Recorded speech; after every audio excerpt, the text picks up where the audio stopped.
Hello everybody and welcome to the Football Podcast. Your old friends here at Monday Madness with another weekly bout of Premier League reviews. Jonathan and Neil joining you as ever. And 6 draws in 1 week, Neil. It's such a glorious feeling when the Premier League is in full swing, isn't it? Oh, absolutely fantastical draws left, right and centre. Tony Pulis would have been fucking proud. Mrs. Pulis would be a very busy lady, let me just say. Tell you now, she might as well just strap a mattress to her back this week. Because she's not going anywhere else. Taking it anywhere. Exactly. So yes, as we just alluded to, there have been a lot of score draws in this soul-crushing week of football that we're going to go through now. But there are some interesting matches that we are going to talk about. I trust me on this one. We will get to them eventually. But we're going to start, as we always do, with the earliest kickoff on our calendar. And this week we had Friday Night Football, funny enough. And Friday Night Football! Indeed. Friday Night Lights, when we all try and be a bit more American than we're comfortable with. Well, wait until Thursday Night Football, Neil, where we have even more pundits sitting on even more sofas. And with even more uncomfortable sexual tension between more countdown hosts. Maybe we could. Yeah, I was thinking we might get Carol Vorderman for Thursday night. I don't know yet. We'll see. She's not doing much lately. Either way, the Friday night kickoff this week was Everton versus Crystal Palace, and shock horror, this ended as a 1-1 draw. The first of many that we're talking about this week. This was very much the battle of the big Belgian forwards, wasn't it? Goal for Lukaku from a gorgeous looking free kick. And then a outrageous long-range header from Benteke that beat the keeper. And that was pretty much it, really, wasn't it? It was pretty much it. I mean, it was funny just how Boy wrote. This was literally football Boy wrote. Yeah. You know, you've got two teams pretty much only really renowned for the fact that they've got the two largest human beings in football up front. They're both Belgian. Yeah. They both scored. Nobody else did anything of merit. 1-1. Holy shit. Yeah. You know, hard you danced, hopefully not. Kiss my face. Yeah, kiss my face. But, yeah, in all fairness now, a draw was what both teams deserved. Yeah. And a draw was actually kind of... It's actually the best result. Like, if you'd have offered either set of fans right here, I can give you a draw right now, or you can walk in and risk losing it. They'd have taken your fucking hand off for the draw, especially the Everton fans. I think so, if they lost here, if they'd have lost here, that would have been 3 on the trot. And, you know, even then, they were only able to score because of a set piece. Yeah. And don't get me wrong, it was a wonderfully, as you said yourself, like a wonderfully taken one. But, you know, both teams, and in fact, hilarious enough, both teams only managed 2 shots on target each. Yeah, so it was really appropriate then, wasn't it? It was just like... And almost identical, and almost the same amount of shots off target as well. Yeah. And almost 50% possession each. I think Everton had 53, Crystal Palace had 47, so as near as makes a difference. Even at the same amount of corners, for fuck's sake. I mean, come on! What the fuck? It was literally... I don't want to give each team too much credit, because neither of them are the adjectives I'm about to use in this phrase, but it was literally an unstoppable force hits the immovable object. Yeah, who says football isn't fixed? Come on, like that's so you can't have a game that's that even, you know. It's impossible. But why not be fixed? But my Christ, it could be boring. Oh my God, yeah. This week was evidence of it. But yeah, I mean, the way I kind of saw it was basically what you said, Neil. It's just like they're both. To me, these two teams are so evenly matched, like almost to a remarkable account. Like they're both. Now, at least this new type of Everton, they're both defensively sound. Like you have like a really solid back four in Palace. You know, you have your choice between Dan and more or less whoever else is in the Palace defence. And Everton has Ashley Williams and Jagielka. Again, you have your pick. You can pick and choose whichever defensive partner you have there. You got your midfield: Shield, Gay, and MacArthur, or Ledley. Again, you have that choice. And then you just have an embarrassment of riches up front. Then you have really lethal wingers, you have top target men, and you have a sneaky little playmaker. These two teams are like a carbon copy of each other's, and they don't really want to admit it. Yeah, they don't really want to admit it because the whole is far less than the sum of its parts. Yeah. I mean, everything you've said is completely true. I mean, you'd think that combining a shitload of lethal wingers with a big, quite skillful man up front would lead you goals galore. But as it turns out, with both of these teams, that's just not the fucking case. They just haven't gelled. Yeah. Coleman, for all his, I think Coleman's a fantastic manager. I Yeah. really, really do. But I think he's bitten off a little more than he can chew, trying to get something resembling consistency out of Ross Barkley. Yeah, I mean, I wanted to bring this point up actually about Coleman, because he said something very interesting during the week about how, because obviously he's a few weeks into the season now, a few months into the job, and I found what he said quite fascinating. It was very much like challenging the mentality of a lot of his squad, basically saying that if there's a few players that are not gelling to the new system, which I found very fascinating when he said it, because you're 7 games into the season and you're criticising the players. Now, this is a tactic that Mourinho does to almost a neurotic effect, is the words I want to use. But is it too early to criticise your team when they're still only really getting into the groove of the season? Like 7 games gone, it's not that much in the grand scheme of things. And what is it, like 9 games played altogether? Is it too early to criticise your team, saying that they're not adjusting well to what you're setting up?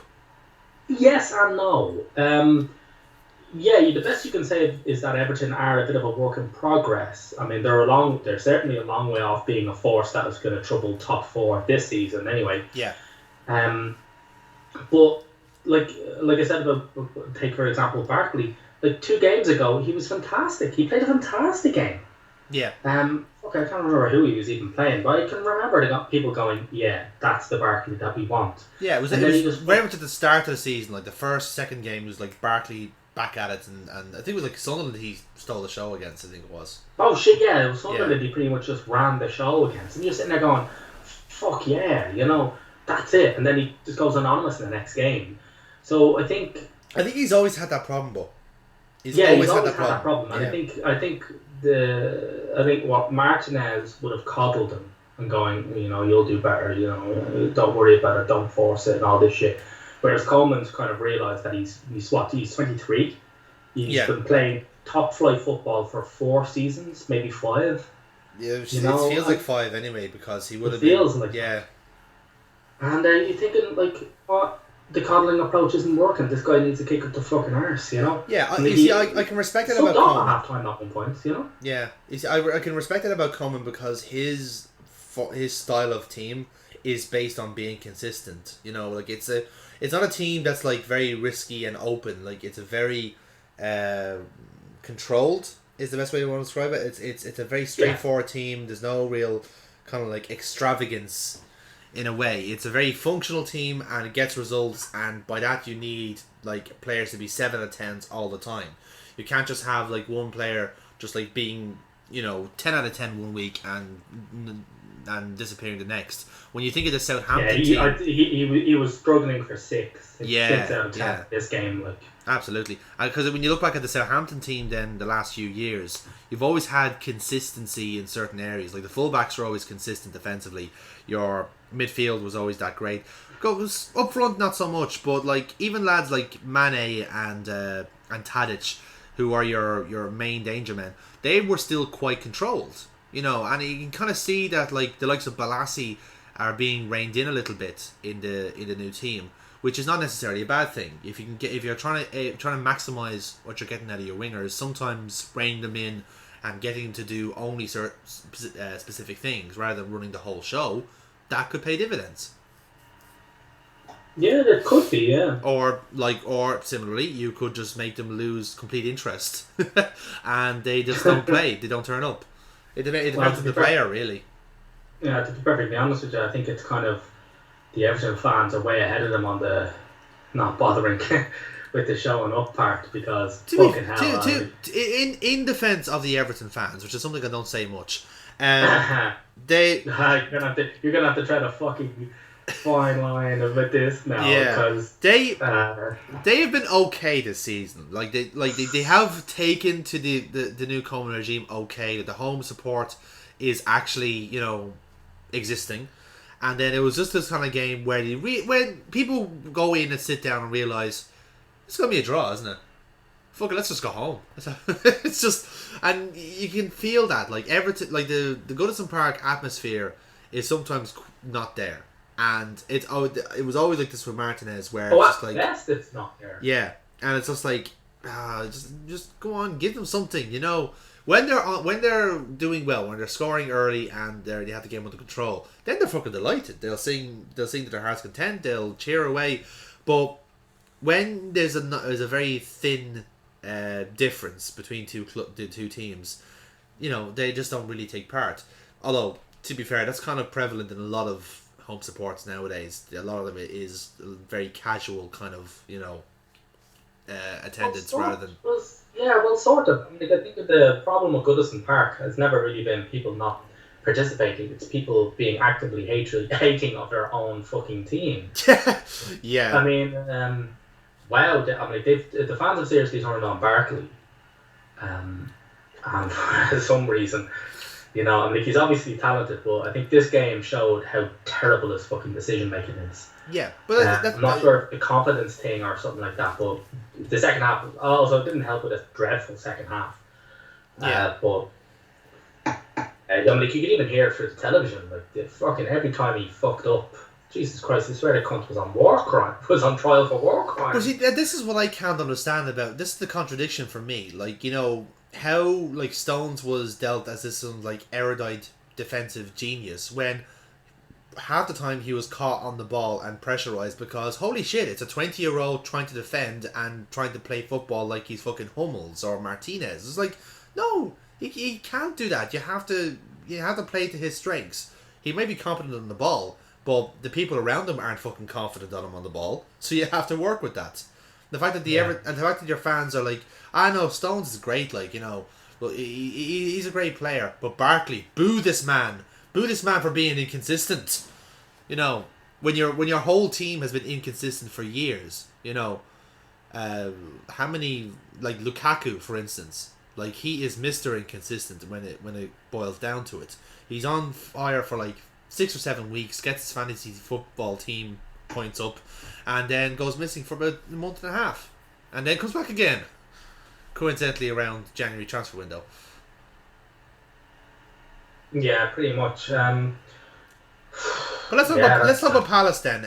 I mean, Palace, I think it's fair to say they're starting to get back into the swing of things. They had a very poor start, didn't they? And they kind of stumble-ish start.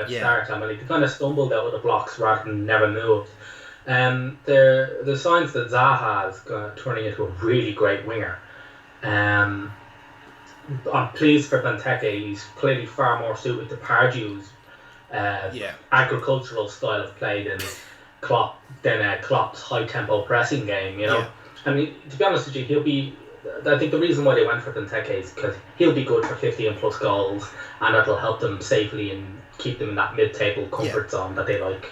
That's just it. Like, you can tell, like, it's not a bad. It's when I say this, it's not a bad thing. But the Palace are going for a nice, safe mid-table finish, and again, that's not a criticism. Maybe with a decent cup run thrown in for good measure. Well, Pardew always loves a good cup run. You know that. He fucking loves it. Oh my god, he is desperate to win the FA Cup. Fucking desperate. You can tell he's like, what is it, like two finals now he's been with? Like one with West Ham and one with Palace. He's been at the final and nearly won it and just still couldn't.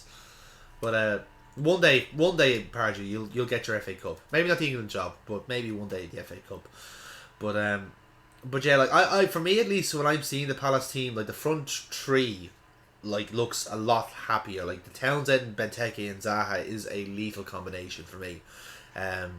You know, and even then the way that like Townsend and Zaha are cooperating, they're both swapping sides nearly every 15 minutes, which I think is really, really good.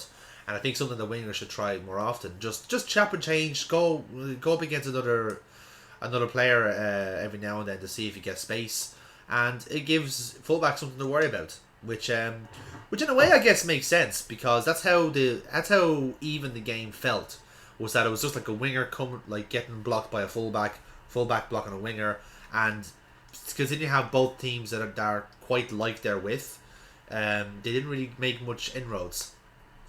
So no, but both teams kind of looked a bit off the boil, and it's funny. It's like a team that's starting only to pick up now after a bit of a stuttering start to the season, meeting Everton, a team that's still a work in progress. yeah.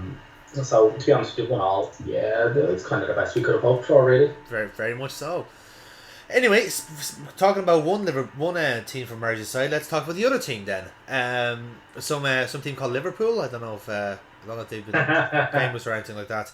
Either way, they were facing Swansea this weekend. It was the early kickoff on Saturday at the Liberty Stadium in Swansea, and I have to say we got away with this one. To be fair, it ended 2-1 to Liverpool, but that's not the whole story.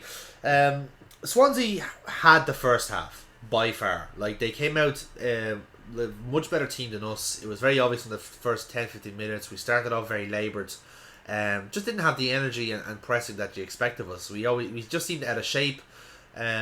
Whatever kind of way Swansea set up their midfield, they kind of had our lads Wijnaldum and Henderson well trapped in.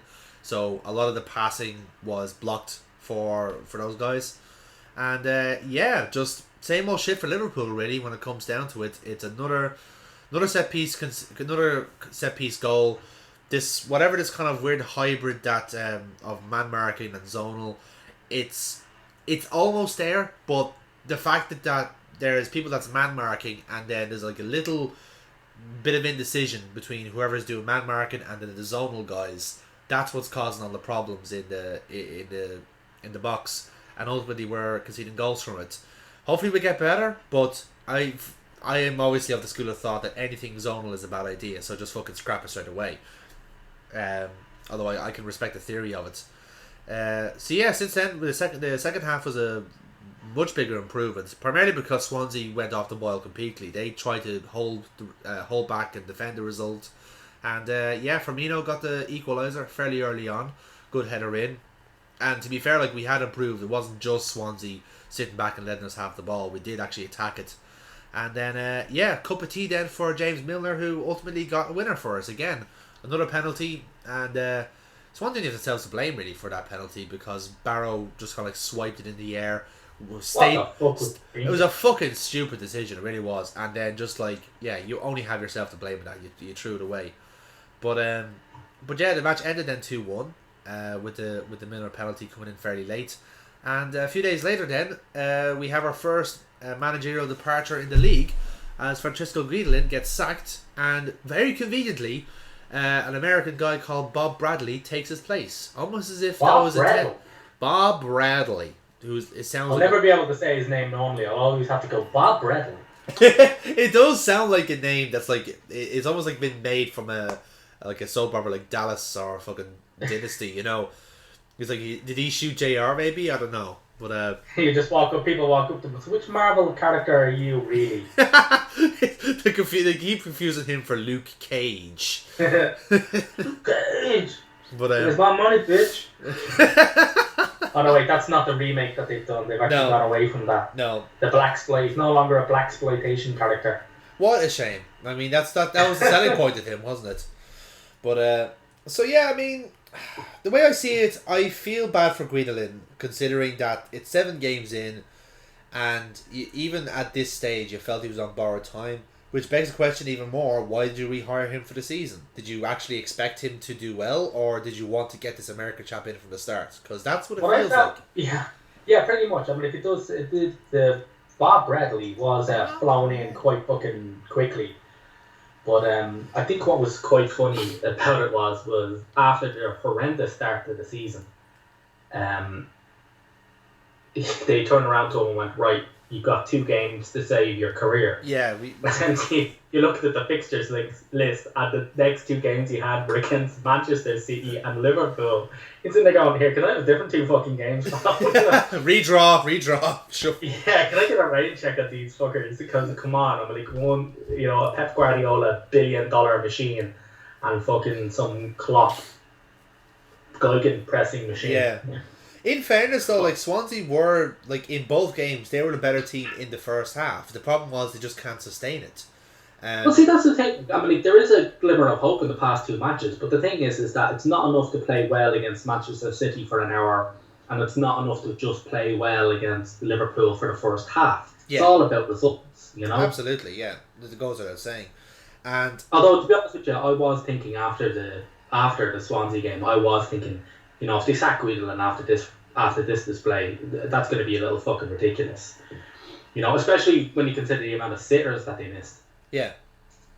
Well, particularly with that Bakker right at the end there. That was a huge one. I think the miss that Borja had in the first half was a worse miss, because the cross was so sweet. I think it was Fer. I want to say it was Fer that crossed it in, and and the ball was just so sweet. It was begging for him to be at the near post, and he just was a second too late.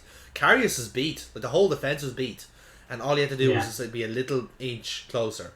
But the game would have been killed off at that stage, because it was like on the eve of half time, and I was looking at it thinking, fucking hell, if that went in, we were done. Like, we weren't going to come back from that.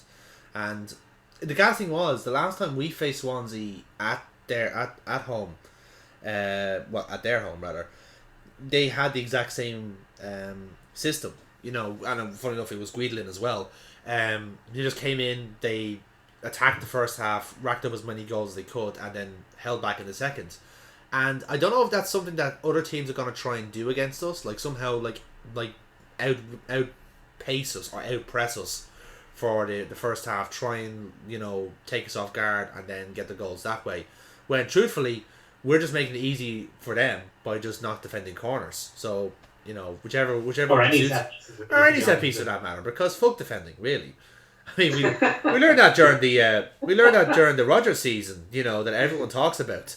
That set piece and defending generally just doesn't exist. I mean, sure, we conceded 4 goals against Cardiff, but we scored 6 against them. Therefore, that's good. Yeah. Take that fucking logic. But yeah, it's something that I want to see improved anyway, and I think every other Liverpool fan are looking at the mistakes of the past seasons and going, yeah, can we get this fixed, please? I mean, Klopp, you were a defender in your time. You should be able to sort this out. Yeah, it seems quite funny that as a defender, he is clearly like one of those kids who was a defender because he was no good up front. That was the guy. No, so actually, he just sat back, and now he's just going, no, I'll show them. I know loads about attacking. That was the guy's thing. Actually, he was this is gonna be a really weird association, but he was Gary Doherty. Remember, Doherty used to be like a defender and striker, but nothing else. And the only reason he was that because his only skill was heading and jumping, and he was like Doherty was like a big fucking 6'2", 6'3" bloke, and his only skill was heading the ball. Klopp is exactly the same. He's a German Gary Doherty, and it's the weirdest fucking phrase I've ever had to say in this podcast or at any time describing football. Jurgen Klopp is a German Gary Doherty, and he even said it, like he was on the Monday Night Football, and the one occasion where the pundit outclasses the football advertised on the night, but he even said himself, like, his only skill was heading. That's the only thing he was good at, which is so kind of like it's so ironic considering that his system now is not based on height; it's based on energy and fitness. He even said himself, keep the ball on the ground as much as possible. Yeah, exactly. But then again, when you have lads like James Milner running the team for you, I don't see why would you need headers and tall men in your team. Because I have to say, like, Milner has been just superb. He really has been. For me, he's been like, I know it's gonna sound weird even saying this, but he's been the player of the season so far, in my view, because when you're been told you're moving to a new position, you're thinking, oh, I might just be a little bit more advanced, or I'm shifting to one side. Milner has had to go from central midfield, or arguably an attacking midfielder, to left back, and he has fitted in so well. It's actually, you can see how the defense is happier with him in it. There is a few obvious frailties in the sense that he's not an actually good tackler. He's good at tracking. He's good at containing people. He's a good harasser, Yeah, harasser is a good word. And he still makes a lot of actual defensive errors. Obviously, he's going to be beaten with height because he's not a known header of the ball. But he does own that side of the field, which I think is quite important for a fullback anyway. And again, he has penalties pretty much pinned down. Like, I don't think I've ever seen him miss a penalty, at least not for us.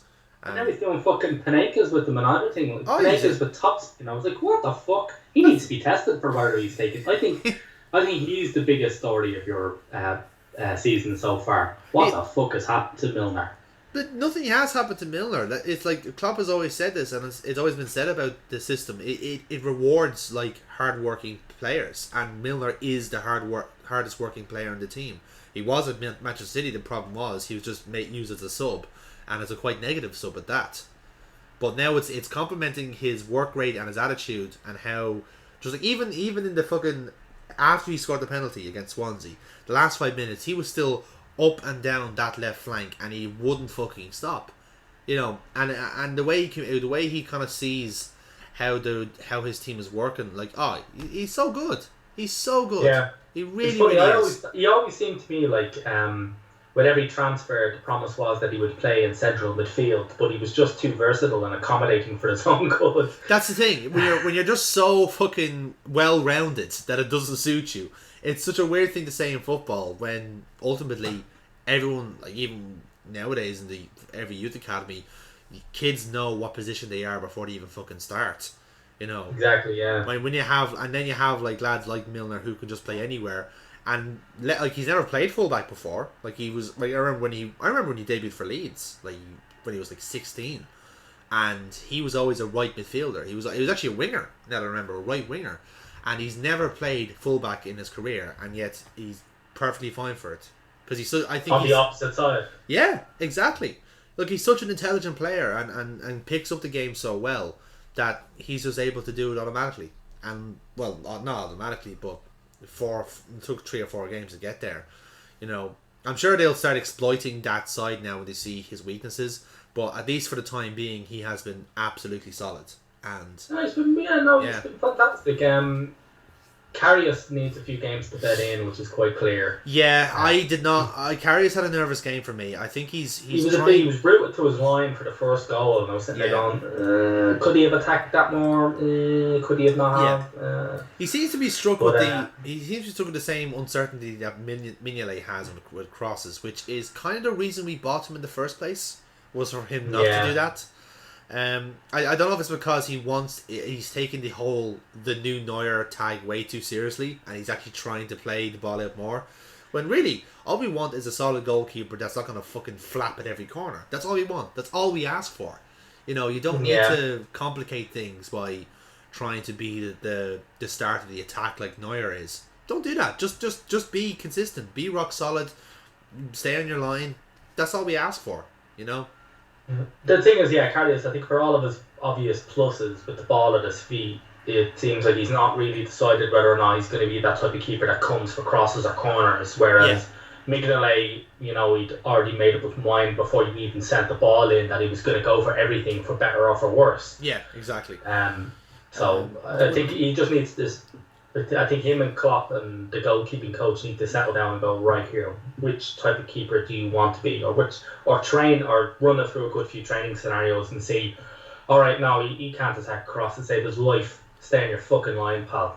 Yeah, exactly. Because there were 2 instances I recall from that match where he just got caught so blatantly off guard. Like the goal was one of them, and the second one was when a corner came in and completely mishit it, and it was only by thanks of like Matip getting his head off it and going out of play. He was stranded. Like he was in mid-air. He was in mid-punch basically. And if it was a Swansea head that was on that got to it first, he was fucked, and he was public enemy number 1. So he got away with it.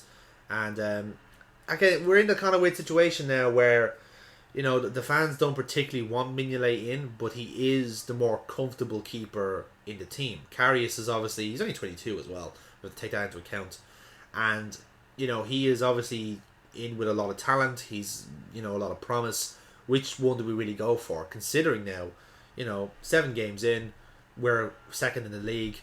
We have to start taking the shit seriously now at that stage, because we've started off well and we need to keep it going.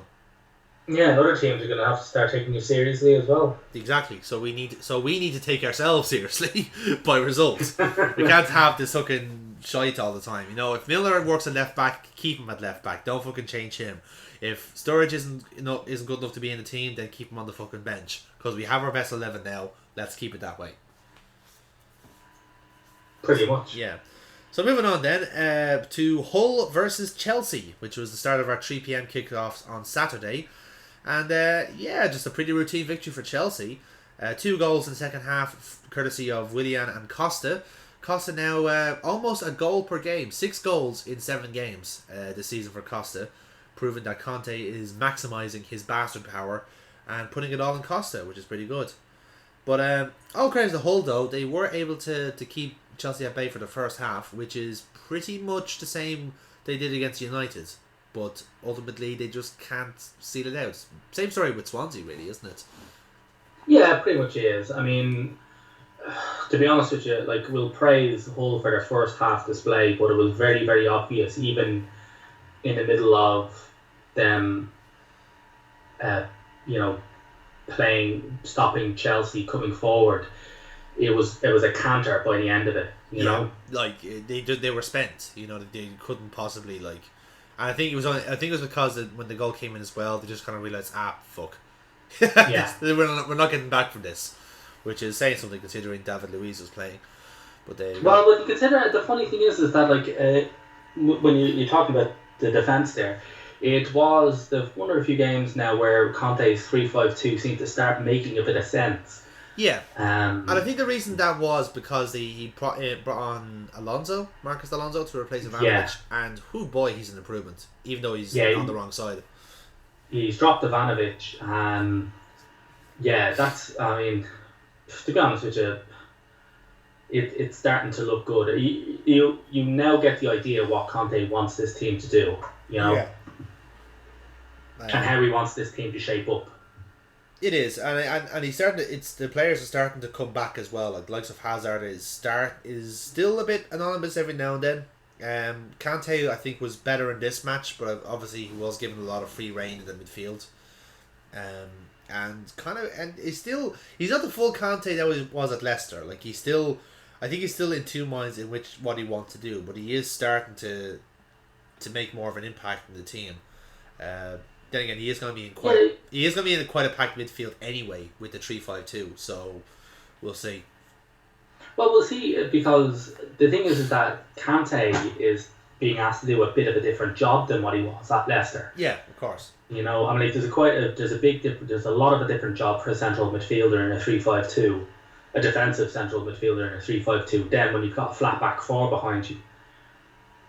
Yeah. And I think it was him trying to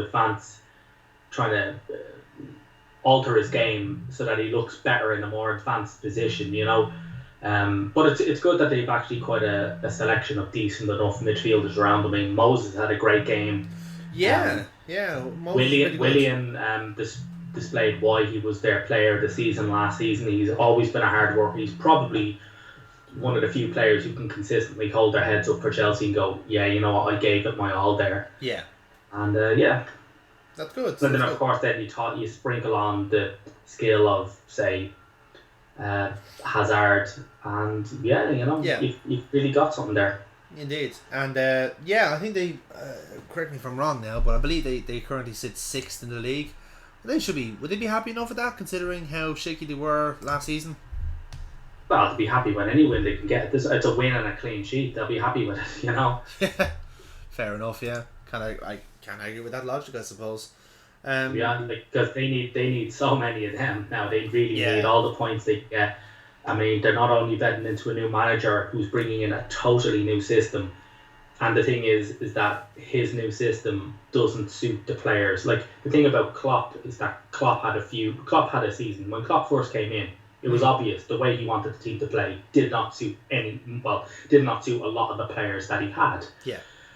And even most of the players that he did have that he knew would suit, they weren't in the correct shape for that kind of guiding pressing game. And now we're seeing the fruits of that labour, that he's bought correctly, he's bought pure athletes, and he's now managed to mould players like Milner. Well, Milner always had a serious engine. I would say Firmino is probably Lallana. Lallana would be the best example. I was actually trying in. I was like, Lallana is the one who's benefiting quite a lot from this unbelievable fitness that Klopp has given him. So would you say then that Costa's probably the one that's like fortuning the most out of the new Chelsea, or are we thinking of something more defensive for them? No, it'd be Costa as well because I mean, 3-5-2 is intensely. It's more of an attacking kind of Mm. uh, line out.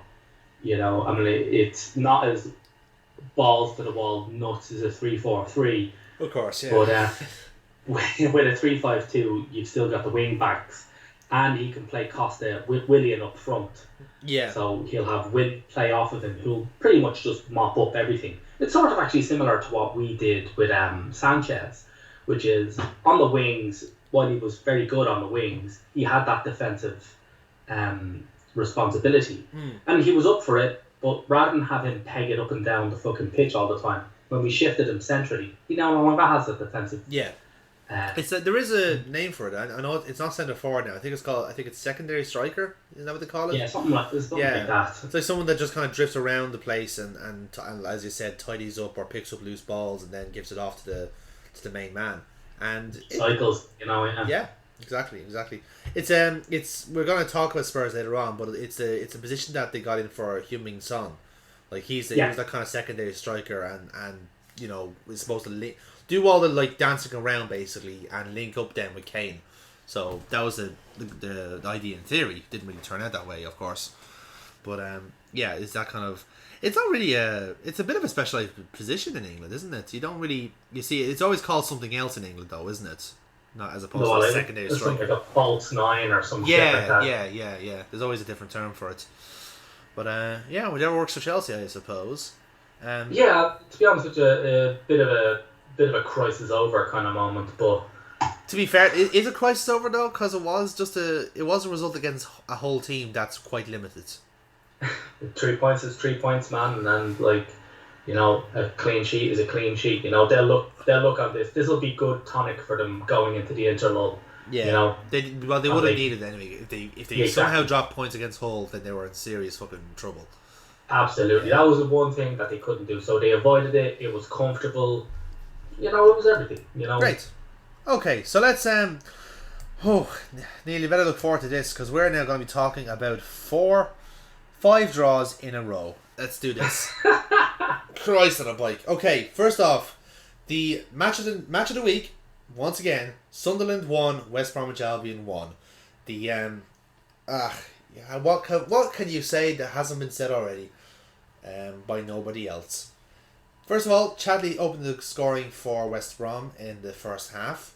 And again, typical West Brom fashion, it seems. Just like this, whatever new role they have for Chadley, they're getting the best out of him.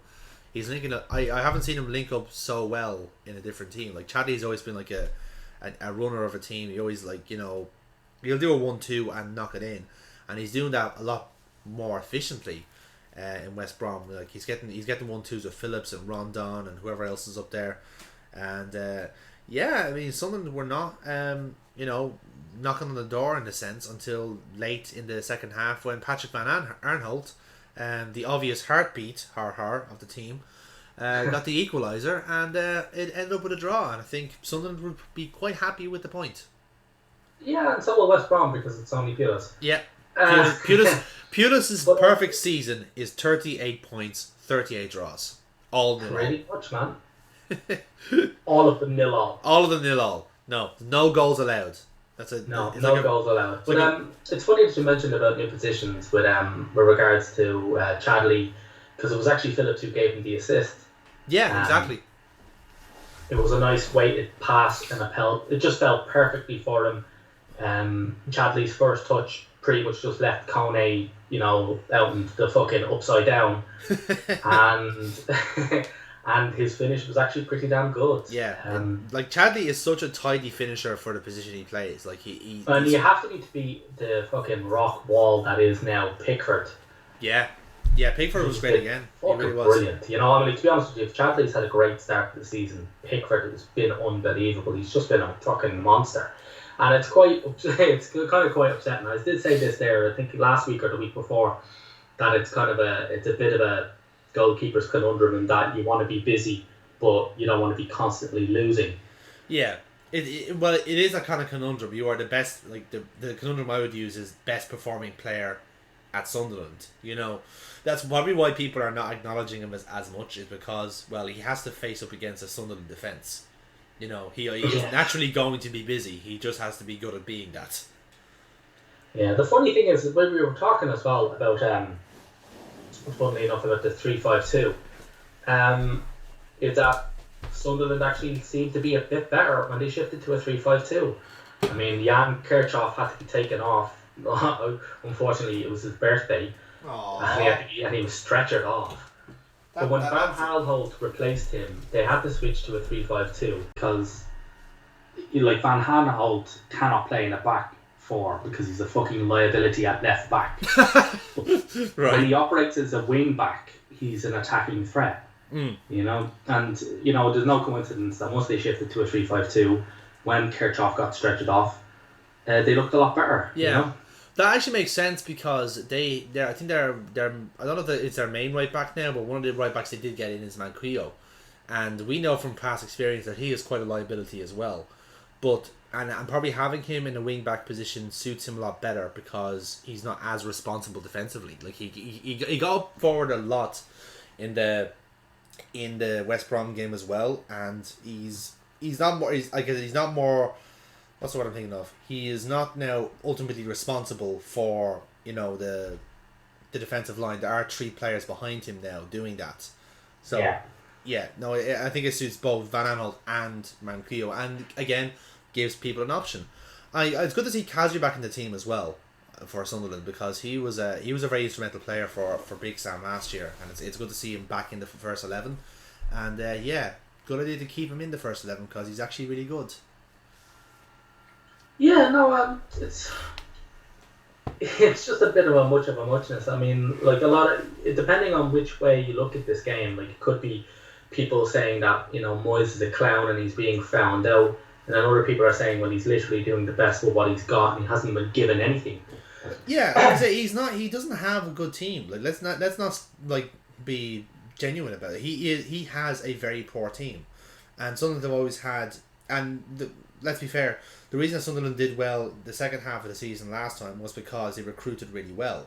Those players that we're talking about, Kone, Kazri, look, those two really ran the show. Kirchhoff as well, of course. The 3Ks, don't read into that too much, and obviously Defoe. The team, the Sunderland team, is made up of pretty much 4 or 5 players, and we just mentioned them there. Like you can tell me who the other players are in the Sunderland team. I won't fucking tell you because I don't know them. You know. Yeah. Watmore was a bit lively as well. You know. Yeah, he. To be fair, like I'll say one thing about Moisey when he's at Sunderland, he is bringing some of the youth players in, which I think is good. It's always a good thing for manager to give those lads a chance, and they're kind of repaying it. Like Watmore does deserve a chance. Do you think it's too early for him? But you know, well done for Moyes for giving someone of that name a chance in football. You know, fair play to you. You're a service to us all. Yeah, but then he goes and fucking spends 8 million on Jalajibi. Who? Is that Ali Dia's cousin? Is it? Yeah, apparently so. And the funny thing is that we were talking about his replacement Jason Denaire. Yeah. Being good, but fucking hell, he was a liability. I mean, he was slower than the fucking replay tonight. Yeah. I think he was being left in the dust, you know, and it's just yeah. If the back, I mean, like the defense aren't giving everybody confidence, and the midfield are always, you can see them when they get the ball, they always turn around and look behind them rather than think to go forward. You just go, oh shite. They get the ball and they're like, right, if I fuck this up and lose it, fucking hell, I better not lose it. You just look at the horrifying face of John O'Shea and just go, oh fuck, right, let's move forward. Rather lose possession. You can say with O'Shea that he's fucking, you know, he's a decent enough defender. When you turn around behind him, it's like, Jesus Christ, if I lose the ball, fuck knows what those clowns are going to do back there. They just pass amongst the 5 of them and just get tripped up over themselves. Yeah. Although, to be honest with you, I mean, it was helpful. Their defence was helped out by the fact that they were up against Tony Pulis. You know, Mr. Negativity. You know, the fact that I started laughing when he was brought on Gardner later on. I just went, that's typical Pulis. You know, 1-1. You know, I've got Lecco and I've got Morrison even on the bench. I'm gonna shut it down. I'm only 1-0 up. Fuck it. It's great. Let's bring on Gardner. it's logical to a fault. It really is. It's just like, I have two young strikers here in Berahino and Lecco that are on the bench. They could do with some game time. Fuck it. Just no. I like to win. Gardner, get on there, shut the whole thing up. If funnily enough, the equaliser came from Gardner. Yeah. Yeah. He came from him trying to Glenn Hoddle a pass that was never ever gonna fucking find its target. Did he put a lot of swaz on it by any chance, Neil? No man, there was absolutely zero swaz on this motherfucker. I thought that's what you meant by the Hoddle. as it's apparently now called. Oh man, no. It just didn't find its target and led to the equaliser, so no swaz. Any swaz it may have had has been deducted after the fact. It's not the same then. Yeah, swaz works like that, man. Yeah. We do replay. We do retrospective. Swaz is a cruel mistress. Absolutely. Yeah. But one of the funny things is fuck me, how the fuck is James McLean not been sent off more often? How is that man only ever picked up one red card in his fucking career? I mean, it's hilarious. Like, people were saying that Roy Keane was a thug. I mean, fucking McLean should have done time for some of the tackles he put in today. That's what. Like I said, I'm willing to bet that Tony Pulis, that's his favourite player. McLean and arguably McManaman should be his two favourite players because they are just like thugs on the wings. They're just there. They fell people on the touchline. They shout a bit. Have scary looking tattoos. That's all they want to do. That's their job, you know. And it does the job pretty well for them. I'm happy enough to even now still give him the fucking benefit of the doubt and hope that he's more of an act first, think later kind of guy, rather than somebody who's absolutely malicious, or rather than somebody who's actually malicious. But some of his tackling was fucking atrocious. Yeah, it is. I mean, it could be debated whether or not he's actually trying to injure his opponent, but there's no debating that he almost certainly doesn't give a shit if he winds up doing so. Look, he's playing in a West Brom team led by Tony Pulis. You know for a fact that they get like a bonus for injuring somebody. Like when Aaron Ramsey broke his leg at Stoke, you know for a fact there was a champagne party afterwards from Stoke. Like that's man. That goes without saying. Like, is that a thing with like the Stoke fans? They actually do boo Aaron Ramsey for having the temerity to have his leg broken at the Britannia Stadium. Like, what nerve? There's chance for that. Yeah, what nerve by that man to have a serious, egregious injury on our pitch. The bastard. You ever heard the Chelsea fans when we play them? I don't listen to them at all, generally. The chance they direct that Petr Cech now is fucking... Oh yeah, the one that day in Reading, you should have been killed, wasn't it? Yeah, you should have died. That is disgusting. Yeah. Fucking disgusting. That's why people don't like you fans, seriously. Hey, I made a chant. No. Go get fucked, seriously. And don't board. And don't board any Parisian trains anytime soon. No, trains whatsoever. Yeah, just generally. And speaking of fans that are very much maligned, West Ham versus Middlesbrough. That also ended in a 1-1 draw, didn't it, Neil? Let's talk about it for 15 minutes.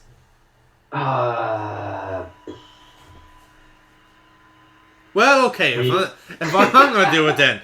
So it was all in the second half for this game. Stuani very much a what I like to call a FIFA goal, with this one just like stumbling over the line until the game says goal. That's a goal. Well done, you. And Stuani got it awarded. It was from GDS, truthfully, but it was over the line as much as Noble tried to save it. And then I think then. Oh yeah, it was definitely a goal. Yeah, it was a definite goal. Anyway, no. There's controversy about that. And then 6 minutes, it looks like somebody got some smelling salts and rubbed it all over Payet's face, and then he scored the equaliser by being Dimitri Payet. That's the only way you can describe it. He just got the ball, passed around all the back four of Middlesbrough, plus one more, which I think it was the defender twice, and ultimately beat. One guy came back for more. He came back for seconds. Yeah, it was the first guy. He came back then after the fourth one and just like, hey, hang on a second, I remember you. Oh shit. And and Payet didn't equalise, which I would say it is a contender for goal of the season, just for the individual class of it. And I think it was actually the first time the Olympic Stadium was happy. It was just like, something exciting happened for our team. The first time they were happy up until that point. I mean, for fuck's sake, because they were 1-0 down. Yeah. off the back of 4 quite heavy defeats. Yeah, And that's yet to feel like home for them. Yeah, that's just what they needed. Although the draw probably wasn't what they needed. But fuck me, I mean, like, at least they can talk about that goal.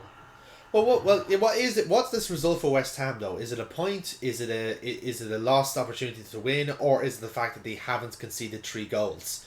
You know, which way do you look at this for West Ham? Because for me, like, well, if you're looking at it from West Ham, sorry, yeah. For me, for West Ham and Middlesbrough, this is like a result that just kind of calms both sides down. Because Borough were on a bad run as well, when you look at it. Oh, absolutely. I mean, like, the thing is, the one thing West Ham could not see this as was 2 dropped points, because they never looked like they were going to win this. No, they're not at that stage yet. Yeah, but to be honest with you, I mean, like Village said it afterward, in terms of character and work rate, you couldn't have asked for more. On the other hand, the result wasn't what he was looking for. I would question that. I mean, there's a lot of players that I'm not happy with ultimately in the West Ham team. Like, I think Simon Zaza is a complete waste of space. He's been terrible. I just want to see him take a penalty. No, I don't. I think it would. If it was to take a penalty like the one in the Euros at the London Stadium, the London Stadium would be carpet bombed. It would just be gone. It would just be destroyed by West Ham fans completely and given to fucking Leyton Orient as an apology. It would be awesome. Yeah, just everyone in the country going, well, I think we all expected this to happen at the start, but £2.5 million well spent. Yeah, pretty much. But I don't know. I think I said it earlier on in the podcasts, and only last week, probably the week before that, was, you know, West Ham's heavy reliance on Payet is starting to be a bad thing. It is, yeah. My God, this match did absolutely fucking nothing to alleviate that. Well, there is the point is absolutely correct, Neil, because there's no one else stepping up in the West Ham team. There's 2 players in the West Ham team that everyone knows. It's Payet and Antonio. That's the only 2 players that are actually turning up for West Ham. You know. Yeah, it's funny enough. I'm like, even Adrian now isn't even fucking showing up really a lot, and he's normally fucking Dr. Octopus. Yeah, like he has his moments, but he's into the last year of his contract. I reckon they'll lose him in the summer. They could.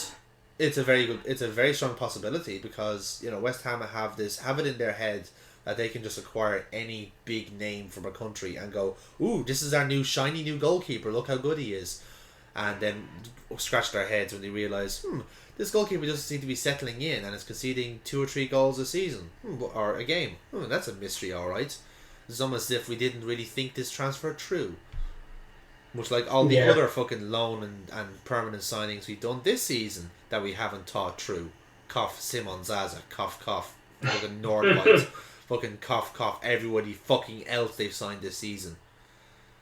But it's funny, like, how much the West Ham are struggling on offense, like attacking, when they were usually the most ruthlessly attack-minded team last season. Like, you know, they were always the team to storm forward. I mean, if Noble when usually what I found in that match was Noble was often the furthest midfielder forward, and he just didn't contribute anything. You know, I mean, the thing is that Kouyaté would probably be better in that role, but he's always behind. Like, he's always much further back, helping the defence. Yeah, this is the problem that West Ham have. They just have no idea what the fuck they're doing. They're just, for me, there's no cohesion. There's no cohesion, and there's no like purpose in what they're doing. They are obviously waiting for Payet to run the team, and he doesn't have. He's not the personality to like be the team captain or to be like the number one guy. He is gonna be. He's like a Hazard, right? He is a player that would play in a really good team and be an X factor, because Hazard is the X factor in the Chelsea team, in the same way that Ozil is the X factor in the Arsenal team, in the same way that Coutinho is the X factor in the Liverpool team. You cannot you wouldn't be able to make them a team captain or make them be like the heartbeat of the team, but they are the team. He is the player that's just going to do something amazing and win a game for you. It's that weird kind of quandary where you can't build a team around them, but you can't have the team without them. You know, it's a really you can't live with them, can't rely on them. Pretty much, yes. which is why I find it so boggling that the midfield is so weird for West Ham. Like they don't know. I know you've got Noble doing a particularly weird Kevin Nolan impression every fucking week. when you have a big fucking 6'3" burly Kouyaté who can do the job a lot better. Absolutely, they're really missing Diame as well out there. But he missed. Well, this is what I can't understand. They didn't miss him last season. They sold him off to fucking Hull in Newcastle, and they didn't miss him. They haven't missed him in 2 years, and now suddenly, whatever way they're setting up the midfield now, they just seem to forget they don't have Diame. You know, which again is the reason why I thought they got Kouyaté in the first place was to replace him, but apparently not.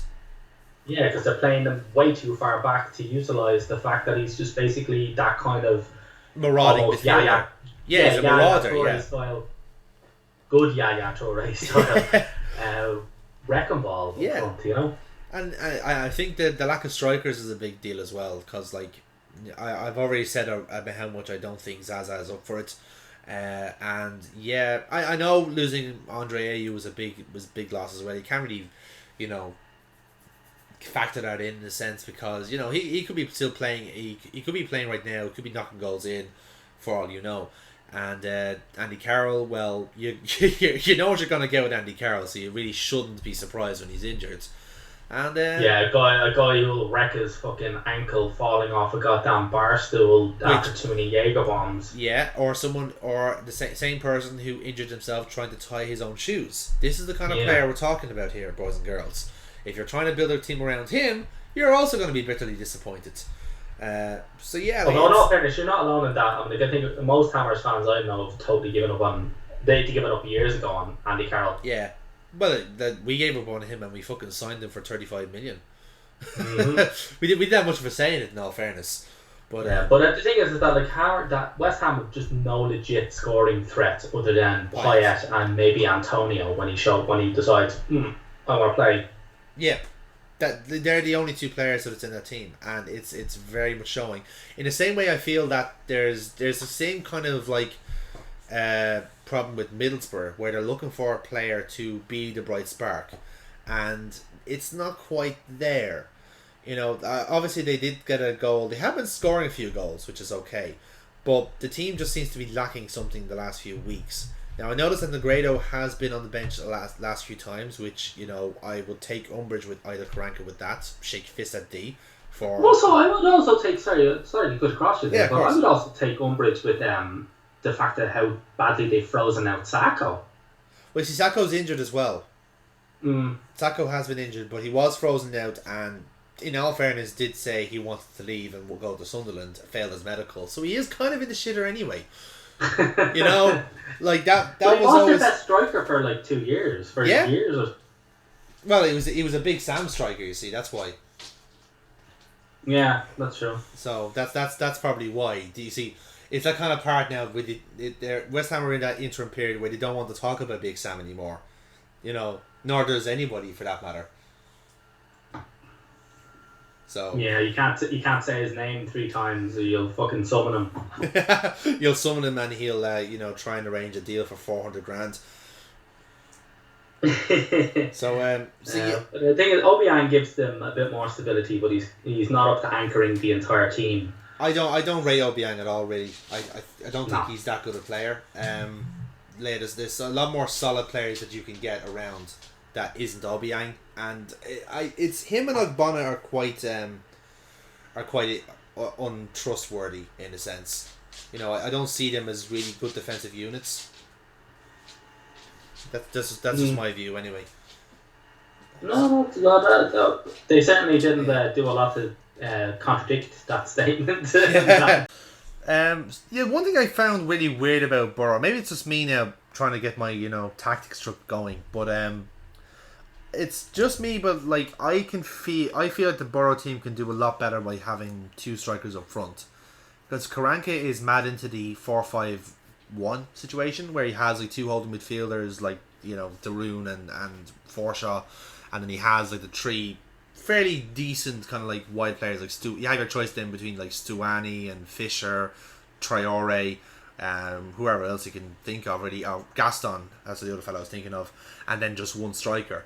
Now he's been playing Rhodes the last few times, who was kind of who wasn't really like Karanka's favourite for a few months, and now suddenly he's in the first team. Doesn't look up to scratch anyway, and I think it's because Negredo is probably struggling for fitness. Of course, it is quite hard being the beast all the time, so I can't argue with that. I just feel like Borough might do better, going for two up front, because I think it might just suit having two sharp strikers up front rather than having too many midfielders that are ultimately not going anywhere. I agree that might be good when he gets a solid team. I reckon he'll probably try and switch to something like a 4-4-2 next season. Yeah. But I think for now his sole aim is just to keep Middlesbrough in, and I think scraping points against bigger teams like West Ham, going with a packed midfield and trying to suffocate other teams, I think is just a much better.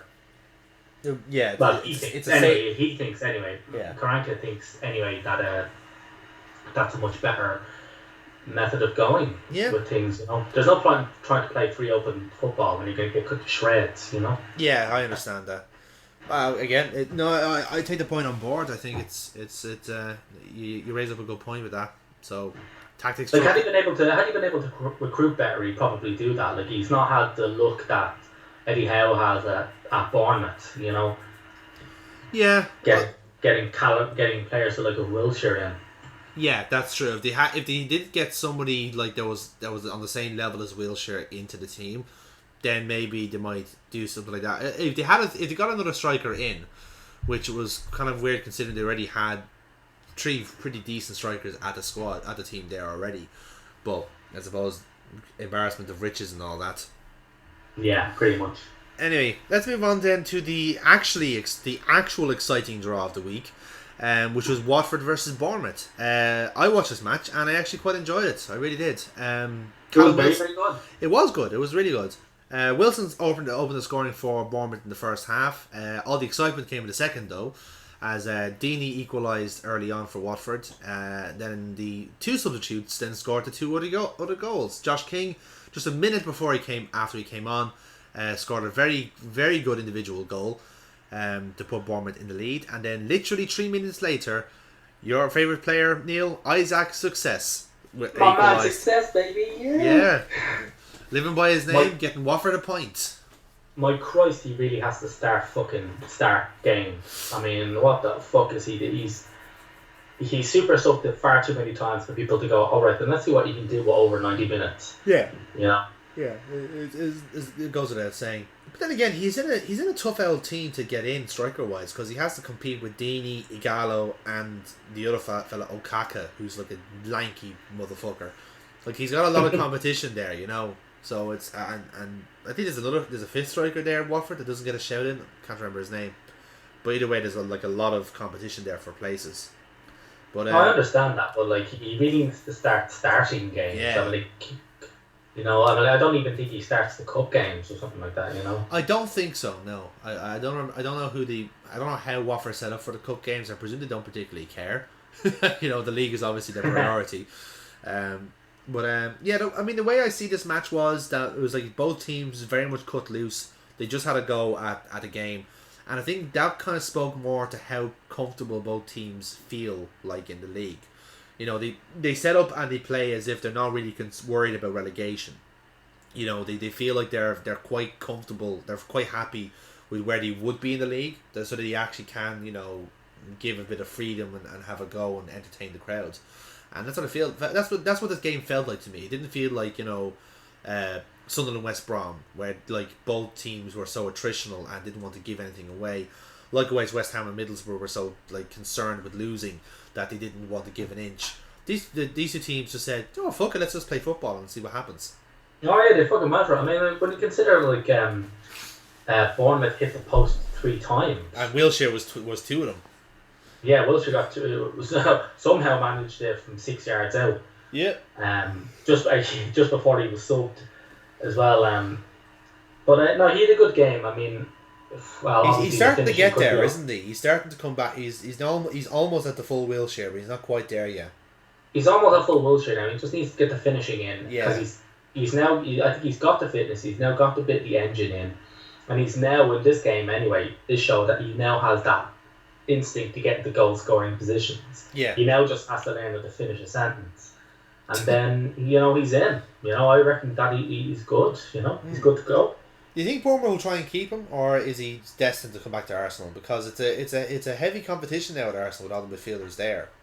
I think he's destined to come back. Wenger likes him too much. I mean, to be honest with you, don't get me wrong, Howe was smart and savvy enough not to try and rock the boat by starting, he's not going to start chatting shit now. But I think he's got it earmarked that if something occurs down the line that he can drive a bit of a wedge in there, Yeah, he'll do it, but he's not going to start pissing people off. He's too smart for that. He's too clever. Yeah. And to be honest, I think, if Howe sees an opportunity to keep somebody of the caliber of Wilshere, then he'll do it. He'd be a fucking muppet not to. Yeah. But he's not going to start spoiling for a fight when he knows right now he'll clearly lose. Yeah. Like the way it's kind of seen is like Arsenal are doing Bournemouth a favour having a player like that in the team, and mutually Bournemouth will do their best to get Wilshere back up in form and get back fit. Because when you look at it, Bournemouth are one of the most intensive sides there. Like you're more or less like bringing a player like that into a team like Burnley or Spurs in a sense, because there's the high intensity game. If you wanted to get a player back up to fitness, that's what you do. You send a player to somewhere like that, which in a sense is what we did with Flanagan. We brought him to Burnley, and I'm sure he'll get a few games once he's back up and fit. Oh, absolutely, yeah. So. But it's good. I think what's shown here now is how having good backups push on your first team. And Deeney's clearly responded to having, my man's success waiting in the wings, and he's upped his game. It seems a little unfortunate that Gallo seems to have gone the other way. Yeah, that was really unusual. I don't know if maybe Mazzari doesn't fancy Gallo as much as he does Success. But I found that quite surprising, because Deeney and Gallo were the double team last season, regardless of like what the form was in the league, Oh yeah, absolutely. This was actually quite an entertaining game. Sorry, a bit off topic, but yeah, I think I'm not sure what's gone with Gallo. I think some time on the bench now will actually suit him. Yeah, probably. And give Success a chance to really show us what he... I just want to see Success play more. Fuck it. I love the guy's name. That's all I want. That's all I want. I want to see Success. My man Isaac Success. Yeah, get that fucking shit. That's why I love Nigerian footballers and Nigerian players in general, because they just name their like kids after anything. Like Success isn't his name. Like his surname is Ajayi. But because he was also called Success, that is his name now. It's Isaac Success. Like the fucking Nigerian president one time was just called Good Luck Jonathan, which I said, well, that's nice of Nigerian to say that, but I don't see how it transfers to me. To be honest with you, but he's incredibly skilled. I think Mazzari is probably pinching himself that he has found such a player, and if he lives up to even half of his potential, like they'll potentially flog him off for like 30 million in about 2 seasons. Well, it's always going to be the same way with Watford. They're in the kind of like the Bermuda Triangle with fucking Udinese and Granada and all these other teams owned by the same family. Like if one club says, I like this player, here's the money, there's not much Watford can do about it, because that's the way the ownership is working. So yeah, it's entirely possible. I mean, that's why I think players join Udinese and Granada, because they're like guaranteed to say, well, we're in this kind of circle now. If you want to play Premier League, just ask, and we'll probably try and sort it out for you. Like I think like in general, like Watford's one thing they do have is squad depth, and that's like one benefit of having that like relationship with other clubs. If they are struck or something, then you just loan from that club. Likewise, if one of the other clubs is short of something, they just loan off Watford or loan off Udinese. It's the joys of third-party ownership in football, ladies and gentlemen. Ooh, we're getting topical now, motherfuckers. Yeah, fucking satire this bitch. Have I got fucking football for you? Yeah, but this was... Watford played quite well. They defended a little too deep. I thought they really went for the jugular. They probably could have killed the game off. But for Middlesbrough, I think a great point for them. A good point. Yeah, and that's what Bournemouth will want. Just like pick up points, win against negative sides. That's the Bournemouth way. Yeah.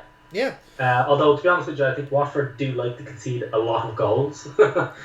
Yeah. And they like we said, Bournemouth hit the post 3 times. You know, they could have very conceivably shipped 5 today. Yeah, they have. Like that says more about how like open Bournemouth is with their attack as well. Like if Bournemouth will love in the same way that Watford like to concede goals, Bournemouth really like to score goals as well. You know, they're quite fond of actually playing football. Which, by the way, makes them all the better to, fucking watch. Yeah, absolutely. It actually, sometimes football can be entertaining. When you look at the right places.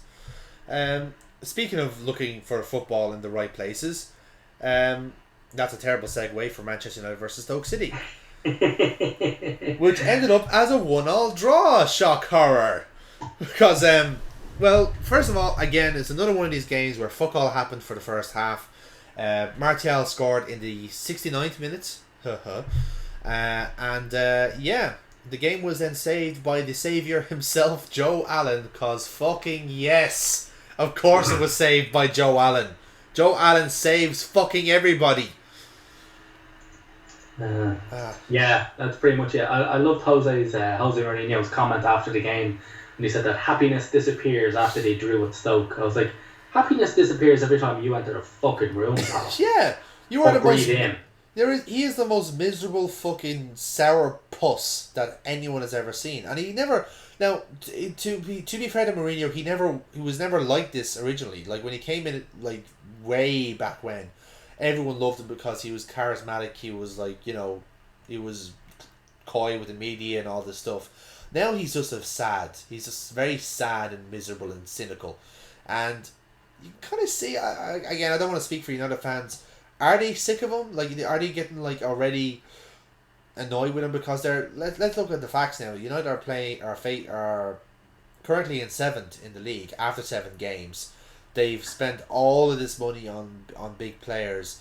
Wasn't it officially the most expensive squad in history? Officially, yes. Something like 600 million. Yeah. Now I know they got Ibrahimovic for nothing, but like they're paying him 10 million a year. Yeah. Exactly. Like when the actual sum of things, it is the most expensive squad that's ever been gathered, unless there's a Real Madrid team out there that's doing the same. But if you're countering in fact transfer fees, especially for Pogba, yeah, I'd say it's probably up there. Yeah, pretty much. I mean, it's like a lot of money spent for so little. Yeah. They're quite dire and slow going forward, which is quite hilarious because I thought that was the whole reason for dropping Rooney. This is what I couldn't understand. This is more or less the same team that bet Leicester quite handsomely last week, and they just struggled so much against Stoke. I think it must have been because the midfield was just a lot busier for Stoke. Because Stoke have a lot, at least in my opinion, they have a lot better players currently in the midfield that Leicester do, at least centrally, because you have a choice between Allen and I think was it Mbula that was playing in on Sunday. I can't remember, but either way, Joe Allen counts for 2 players anyway, so it doesn't matter. And you obviously have Shaqiri to deal with as well, who tends to change position around during the game. So I think the fact there was a slightly busier midfield, they just couldn't quite deal with it. They weren't getting the same space and joy that they had against Leicester, and really just didn't make any headway about it. Didn't really do anything about it until it wasn't just a slightly busier midfield. It was a much busier midfield. I mean, Shaqiri and Allen ran pretty much all over the place, and they couldn't get near Arnautovic. In fact, Arnautovic, that's another one I was thinking of. In fact, the ball, Stoke actually cut them apart so often. I mean, literally, you could just see the ball just went. Every time Shaqiri got it, he passed it to Arnautovic. Every time Arnautovic got it, he just threaded it through to Allen. Yeah. Or any combination of that kind of triangle, that triangle of Zinthar that just ran up and down the pitch. It's a nice way of putting it. And if it wasn't for the fact that they seemed somehow to think that they could beat David De Gea by firing the ball straight at him. Yeah. So in all fairness now, fucking United were not only lucky not to lose the game, but they were lucky not to finish the game with 10 men. That fucking Herrera challenge was awful. It was this disgusting challenge. You're just sitting there going, right, he's gone in, stood up, yeah, but he landed above his knee. I was like, what? Where the fuck did he think the ball was? Yeah, he wasn't going for the ball at all. He was like, the studs were up. They were very high on Alan's leg. What was he there to go for? Like, what was he going? Did he like have a brain fart and went for the wrong ball? No. He went. It's quite obvious. Like, you do not, and I think it's blasphemy, quite frankly, to even try and go for and try to tackle Joe Allen. Like, there are inquisitions out there that would crucify people on grounds like this, and quite frankly, actually, to be honest with you, Joe Allen, he exemplified his Jesus by not even saying a bad word. He actually totally forgave Herrera. His comment after the game when somebody, honestly, his comment after the game when somebody asked him a question about it, he went, sometimes they get sent off, sometimes they don't, and then he floated off into the clouds, and a lot of people were cured of some fucking disease. I love how your anecdote just trails off. It's just like, then he said this, and then he said, and then he just fucking did some miracles or something, whatever. Somebody spilled some water on the ground, and he just walked on it. Old party trick of Joe Allen.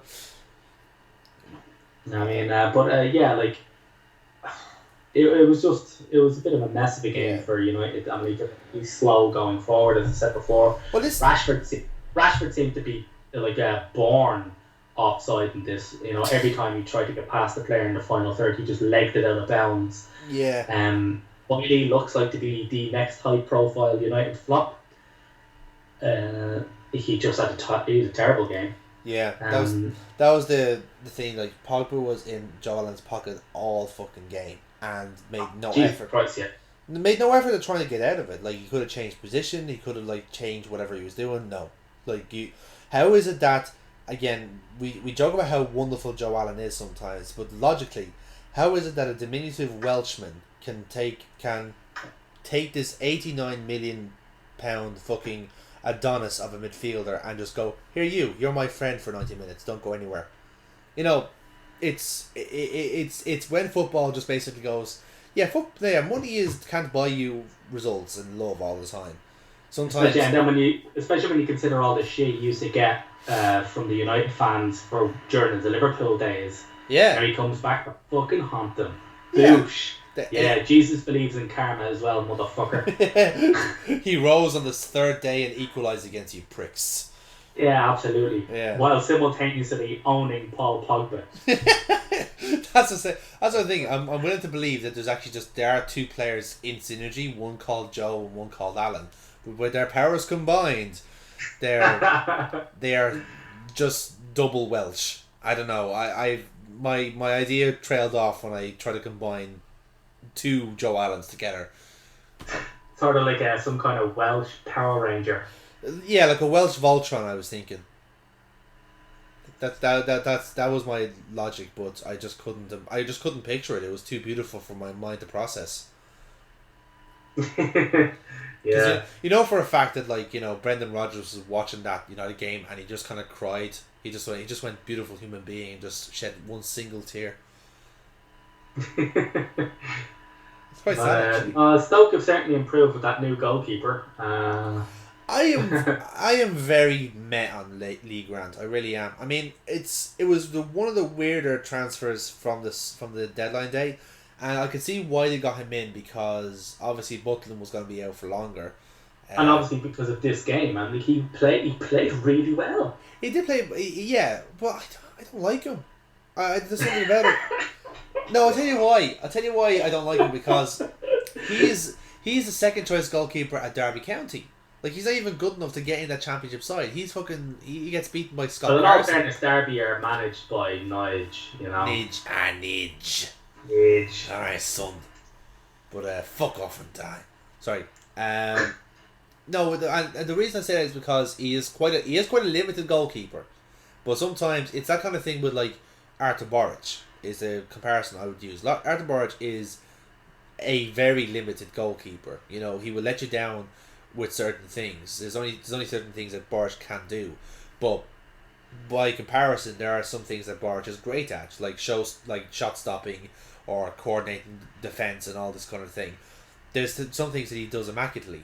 Lee Grant is kind of the same way, but not to the same level, if you get me. Like, he will stop shots, he will, like, you know, he will get down, he'll do the basic stuff fairly well, but he's not that kind of, like, you know, decent. I don't know, I just don't rate him. There's something about him that I don't quite get. I think his positioning is very good. He's a very traditional goalkeeper, and I think that's about it.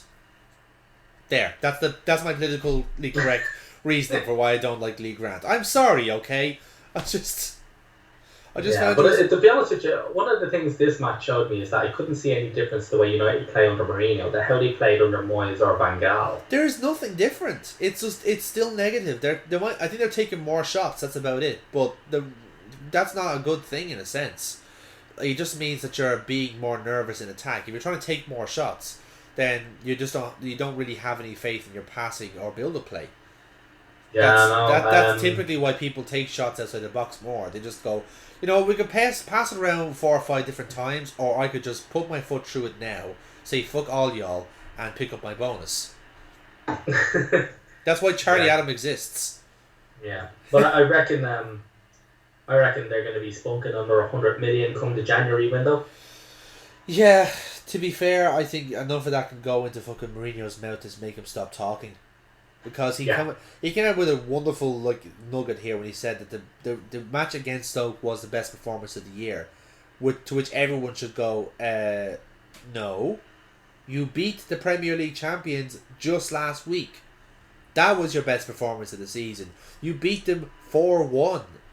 You played really well. You dropped Wayne Rooney. You did everything right. How is it that it's a fucking 1-1 draw against a struggling Stoke side your best performance of the season? Anyway, let's move on to Leicester Southampton 0-0 draw. That was exciting, wasn't it, Neil? I'm sure you were watching it. Oh my god, I was so looking forward to this one.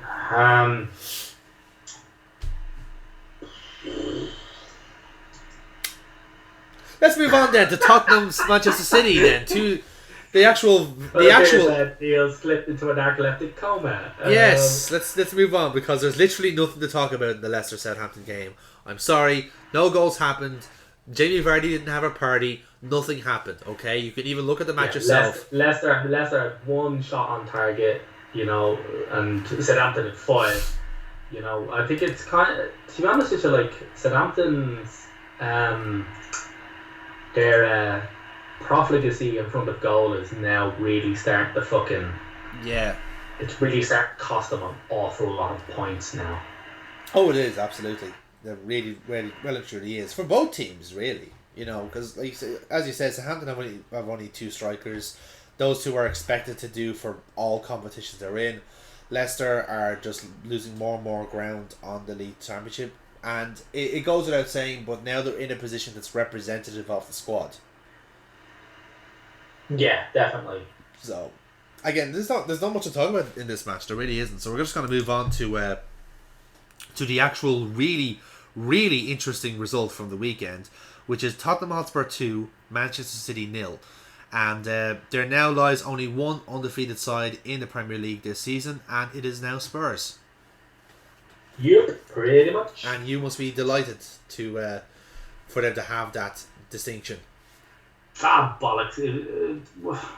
I'm not worried about Spurs. They'll Spurs it up sooner enough. You know, see, Spurs, it's your job to make sure that doesn't happen. Okay? 7 games in, you know, I'm not fucking, you know, I'm not pissing my pants. If we were 7 games out from the end of the season and they were still unbeaten, then I'd be sweating. Yes. But we're 7 games in.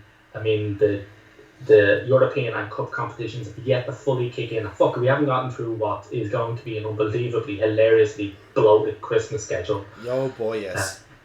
Yeah, so to be honest with you, I mean, talk to me in February, Spurs fans. This is what happens. This is what happens when you have a Guna try and talk like actual, discussion with Spurs. They make noises like bah, and to be honest with you. No, in all fairness, like I am accredited where credit's due, and they were class today. They were great. They were that was the best I've seen Spurs all season, and that's to go without in the sense that they have been good this season, but they've been very measured. They haven't just gone frantic with energy. They have had purpose with the pressing, and it's all coordinated. They're all absolutely. Working they seem to know when to really put their foot down, and the way they put that right after Kolarov's fucking got to be the most hilarious own goal on the fucking history that was of football. So awful. What was he thinking? It was just I have no idea what. Just when I think I praised him last week for being one of the only solid things in the City backline, and he goes and does this to prove me right. Yes, because we know nothing about football. Yeah, and to be honest with you, he goes and he shanks it in so hilariously, and that's when Spurs went right. Their heads are down. Go for it. I mean, Bravo looked like anything but secure, which was quite funny. Even actually, funny enough, he didn't even look that comfortable with the ball at his feet, which is pretty much actually what I thought is the whole reason he was even bought. Yeah, to be that. But a lot of his decision making was really risky. It invited a lot of pressure. Again, I think I said this last week as well. I don't think that City backline knows how to play with the first passer from the back kind of goalkeeper, because my Christ, it did not give him an out. I mean, it was kind of it was similar to that. What I found quite really weird is how Guardiola gets his team players to stick to the plan regardless of the plan clearly not working. Yeah. For instance, Spurs really realised that if they just ran at him, he would panic, because they just wait for the defence to track forward a bit. Far too far away for him to have an easy pass. And then they just run at Bravo. And then it really invited in a shitload of pressure. And the funny thing is that at no point did Bravo ever resort to just ploughing it upfield, which would have stopped all of that. If he started long-balling it, or even shanking it out into touch at the halfway line, they'd have stopped that, because it would have left gaps in midfield, or it would have drawn a player, or at the very least it would have worn a player down. But he never stopped inviting the pressure. He never stopped staying on the ball and almost getting caught in possession. He never stopped doing it. And you're sitting there going, dude, this is clearly not fucking working. Change. This is the thing. It reminded me of, I think I brought this up before, was an interview Henry had done when Guardiola first came into the Premier League, when he was first announced as the City coach, and he was asked what was Guardiola like to work with, and he gets really angry every time he thinks about the Guardiola time, because Guardiola is very rigid, whereas he came from a Wenger team, which is not, to say the least. And really, you would say things like, "Oh, it was out." I think I brought it up last time as well. I think I heard it on the Second Captain's podcast. It's like Henry was describing how he was put out on the right at the start. However, he drifted out to the left, got the ball, came inside to the centre, scored a goal, and then it was immediately subbed off. Yeah. I'm like, fuck, man. That's how Guardiola operates his teams. You stick to the fucking plan. Even if you score goals by not sticking to the plan, I'll get rid of you for somebody who will stick to the plan. This is a thing I find generally with managers that tout their own philosophy. Guardiola is, I suppose, the poster boy for this sort of thing, because of the tiki-taka, Barcelona, Munich, and now Man City, all these kind of these beacons of gorgeous open football, or whatever, the actual sexy football, shall we say. It has to be sexy football, though. You cannot win ugly with Manchester City, in the same way that Van Gaal, for instance, always had to have a patient and controlled, almost to a neurotic degree, of short passing, slowly moving up the pitch, and almost slowly squeezing the life out of the game. The zero pace, but we have ultimate control. And in the same way that Klopp has, his high pressing, and every other manager you can think of that has an out and out system associated with them. And it is, you're right in what you're saying. When you're in the system so much and you have that philosophy like part of your team, you don't really have a plan B because you've invested so much in plan A. Yeah. And Spurs knew that. And I think Pochettino knew just how inflexible, hilariously, given how much of a tactical genius we all consider Guardiola to be. To be honest with you, like you can afford to have your players stand in possession when you've got like Iniesta. Yeah. Like you try tackling Iniesta, you're going to wind up looking really, really foolish. Yeah. And he's just going to wind up walking by you with the ball, still with the ball. Again, like you try tackling Messi, you are going to look pretty fucking stupid. He doesn't have those players. No. But at least he's using that system to try and make surrogates of those players. But that's the thing. Like that defense is so ropey, and I think I think it was spot on tactics from Spurs. Never let them settle. First minute to last, and really got right at Kolarov and Zabaleta. Pressed so high, and I think it was at White Hart Lane, and they have a bit of a smaller pitch. One of the smaller pitches in the league. Yeah, I think they used that to their advantage because City couldn't spray it out as far as they normally could. Yeah, they couldn't straight because I think it's a narrow pitch as well. I think because because you can see then like the width was very much impacted by that. Sterling and Nolito didn't have as much of a good time that they typically do, at least at home. The one thing I found funny about this result though was that it was very signposted, because Man City played in Champions League in midweek and they had that really cracking 3-3 draw with Celtic. And the thing with Celtic was it's the Rodgers team, so they have high pressure as well, and it's always pressing, cutting your lane, cut the passing lane, make sure they don't have an outlet, and that's pretty much how Dembele got 2 goals from that match. Was because he is that type of player that cuts out that sits on the last man, cuts out that player, cuts out that pass, and then punishes you for it. And ultimately, Pochettino did say after that draw and talking about the match beforehand, we are going to have a go at Man City. We are going to go for them. And the fact is that wasn't a bluff. That was literally the game set, and the fact that Guardiola presumably knew about it kind of shows you how, as you said, Neil, how deep he is in the whole tiki-taka philosophy and not willing to change and being stubborn to a fault, really. Absolutely.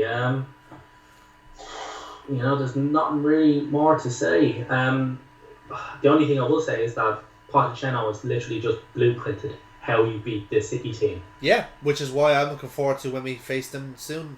I think it's before Christmas, I think. Absolutely, because if there's one team that are doing the pressing better than Spurs, it's fucking Liverpool. Yeah, that's why I have to laugh every time Liverpool and Spurs do face each other. They always end up as a draw because they're pretty much the same team fighting each other, fucking mirror image really of each other. Yeah, it's great. It's hilarious. Yeah, that's something to look forward to. But well done, Spurs, has to be said. It's a great it's a cracking season for them, and they are still flying under the radar a touch because they haven't really changed much in the same sense that both Manchester teams and Chelsea teams have had radical overhauls of their squads. Spurs have just quietly gone about their business, slowly improving. And Wanyama is doing such a nice job in the midfield. He was so up for it. He was such a boss in midfield. He did his usual thing of getting booked really early so that he has to calm down. He seems to be a player that actually plays better under a yellow card, because that means he's not fucking lunging into everybody. Yeah, it's like him and Matthew Flamini. They just feel comfortable when they're booked. Yeah, when the ref knows their name, they're happy. Yeah, they made a friend. Yes, absolutely. But yeah, the Abu Dhabi oil billionaires got their fucking arses handed to them, and to be honest with you, I'm always happy when that happens. Yeah, absolutely. Well, you can't have Guardiola winning the league on his own now, can you? You have to make it interesting for the people. Absolutely. So, Last game then to talk about for tonight is Burnley versus Arsenal. And Arsenal, you have some explaining to do. Handball goal, offside, fucking slump it into the goal. Typical Arsenal, walking it in, literally. Yeah, you got away with this one, lads, has to be said. Well, yeah, but to be honest with you, no less than what we deserved. And we were pretty much camped out in fucking Burnley's half for the last half an hour. And we kitchen sinked them. First off, has to be said, by the way, the goal wasn't actually offside. Ox didn't touch the ball. If you look at the replays, it was Koscielny who hit the ball. So, you can't play yourself offside. I love that logic. Unless they've changed the rules in the last hour or so, that I'm not really sure. But to be honest with you, Burnley were organised to fuck. Wenger even said that they looked for every single corner they looked like they could score from. Yeah. Which I thought was quite prescient, given that they only had 2. They hit the bar from one of them though, didn't they? Yeah, they actually Keane hit the bar, and Goodmanson probably could have done a lot better with his one much later on. But they set up. They clearly had looked at what we'd done to Chelsea and Basel and went, fuck no, I ain't doing that. Yeah. And then just hacked it. And then they came out. And I even said it to a few friends of mine beforehand. I was like, look lads, we're not going to cut these guys apart like we did Chelsea and Basel. Yeah. They're going to come at 4-5-1, 10 men behind the ball pretty much all of the time, with Vokes occasionally tracking back. Yeah. You get 11 men behind the ball, and that's just what they did. Deutsch said, you can turn around and you can go it nearly worked for them. Fair play to them for playing like that. They did what they had to. They played to their strengths and our weaknesses, and it nearly worked out for them. Yeah, and that's the best thing you can kind of say for Burnley. And I don't want that to be the ultimate story of their season, that it almost worked out for them, because you can even the difference in the team from 2 years ago is quite obvious. They are getting results, and they are at least being able to punch with their weight now. They're able to stand against teams, because they got a result against us, for fuck's sake. They beat us quite handsomely, and as you said, they were nearly able to get you guys get a point out of you. They beat Watford at home, and I still feel good about Burnley, but that's only because I can think of 3 teams that are currently worse than them, and I feel to be honest with you, yeah, those 3 teams, they definitely don't have the defense Burnley have. It's very obvious.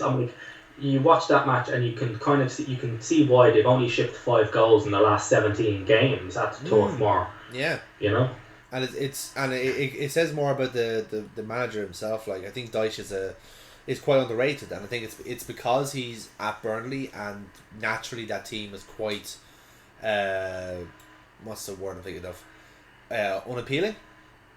Yeah. And if it was at another team that, say if it was manager of Bournemouth, for instance, and Bournemouth were this defensive powerhouse, that people were just going, wow, Bournemouth are really good, and that fella Sean Dyche should be England manager, hint hint. But I think that's we looked at Leggy. They set up to really shut everything down. Yeah, they felt like they were. It almost like they were batting down the hatches for a storm that didn't come. Yeah, that's because Ozil was definitely off the boil. Has he been off the boil all season? To be honest with you, we really missed Giroud. Yeah, I feel this was the game. Like I said, horses for courses, and I was saying that we, in the last 2 games, you kind of got to see what having Alexis up front actually does for us. Yeah. In this game, this is what we need people like Giroud for. I think Giroud in there fucking shit up, holding the ball up and playing 4 or 5 men into the box at a time, with his flick offs, with his play, with his aerial prowess, meaning that we could have swung in a few crosses. But I think we really could have used him here today. It's quite telling actually. Every single one of our natural strikers, by the way, is injured. Wow. So is Perez injured? Lucas is injured as well, is he? Perez is injured, yeah. He's got a knee injury. Well, that's a start. Although he'll be back for the Swansea game, which is after the interval. Giroud's expected to be back after the interlude. He hasn't been called up to the France game. Welbeck is injured. He'll be back after. He won't be back until fucking Santa Claus gives him a new fucking bottle. We can only hope he'll be back one day. we can only hope. Fuck it. Yeah, all of our we have 5 natural strikers, we have 5 forwards, and they're all injured. Delightful. Typical Arsenal. Yeah, pretty much actually. So yeah, I think we really missed having. We could have done with Welbeck as well. Actually, I would have liked to have seen how Lucas would have done this as well. But I really think that this would have been a game for Giroud. Yeah, because that's the kind of thought process with having no striker up front. Like I suppose the positive about having no striker is that it's like you're sacrificing all whatever kind of clinical finishing stuff for just nothing but movement. And when you have like nothing but movement, then it's hard for defenders to keep track of one person and man mark them. But at the same token, you could just come up against a side like Burnley, just go, yeah, okay, if you want to do all the running around, we'll just wait here and clear the ball when you're finished. It's all the one to them really. They don't give a fuck. You can run around as much as you want. We'll just defend until the final whistle.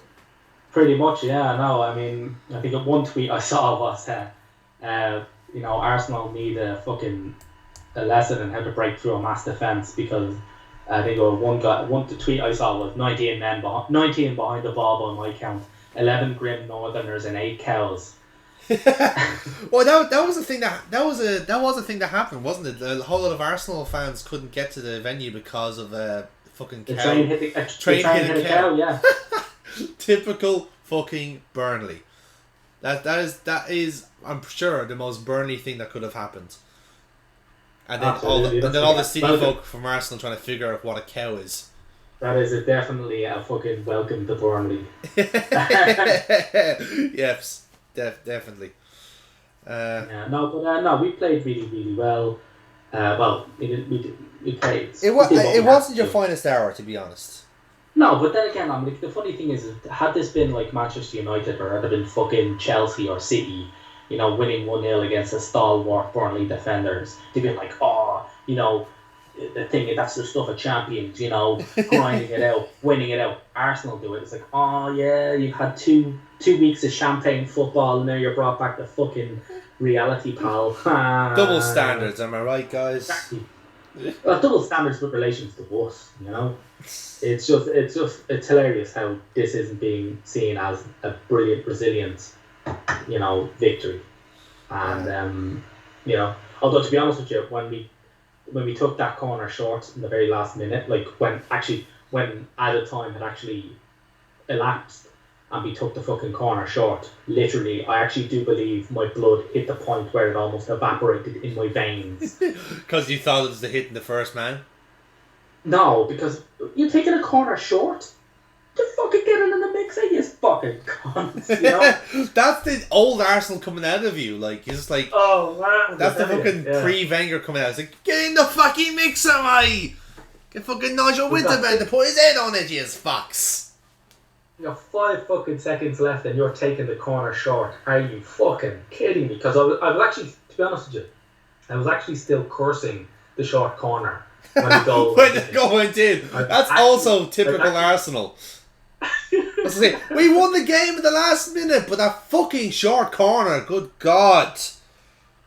Yeah, that's like, people around me jumping up and fucking hugging each other, and I'm like, no, fuck short corner. Wait, what? Maybe won, I know, but I just can't accept it. I can't accept we won it this way. Alright? It's like winning the game with like getting the corner in and we getting not beating the first man. I have rules, damn it. I have rules. Yeah, but no, it just so. But either way, you're up in the top 4. I understand. From third. 2 points off the top as well. So yeah. I mean, when you consider the City Spurs result, we needed to win. Yeah, like this result most definitely suited like pretty much us and Spurs really.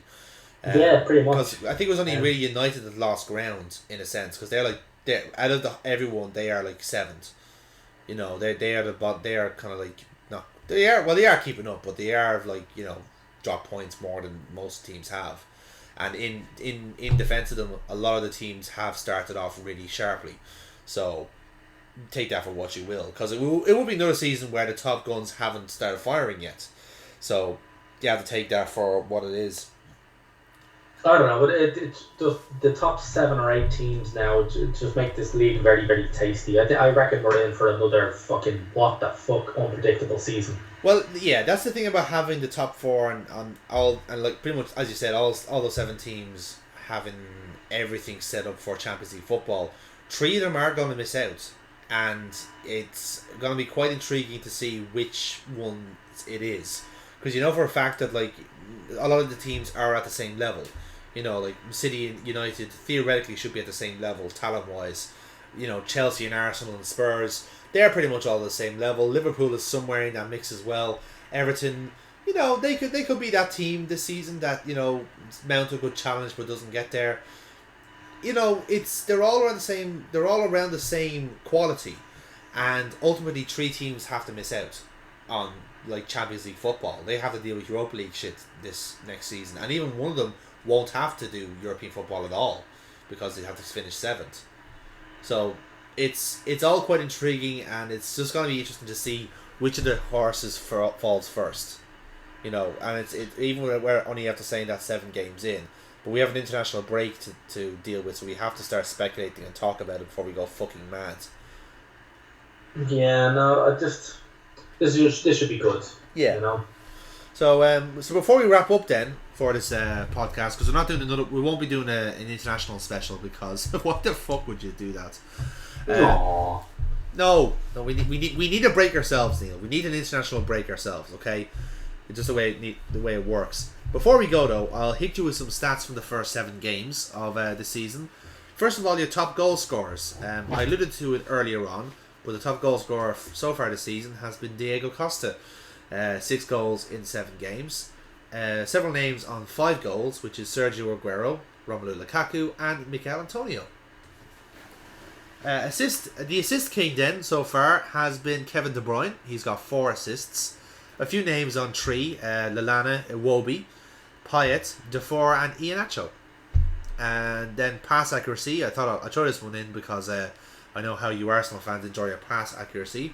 Santi Cazorla is top of the list with 92%.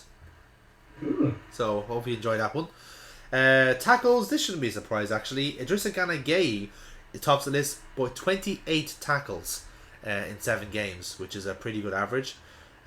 He's clear winner as well, because in that second place is Antonio Barragan from Middlesbrough with 23. And your boy, Sam Clucas from Hull, is 3rd place with 20. Get in there, Sam. Oh yeah. The Ginger Iniesta something. Give him a name. Give him something. I'll think of something. Yeah, we'll fix it in post. A few quick ones then. Clean sheets. Czech, Forza and Lloris have 3 clean sheets each, which is the best. Goals scored. The best so far have been Liverpool and Man City. They both scored 18 goals. The worst have been Stoke and Burnley. They've only scored 5.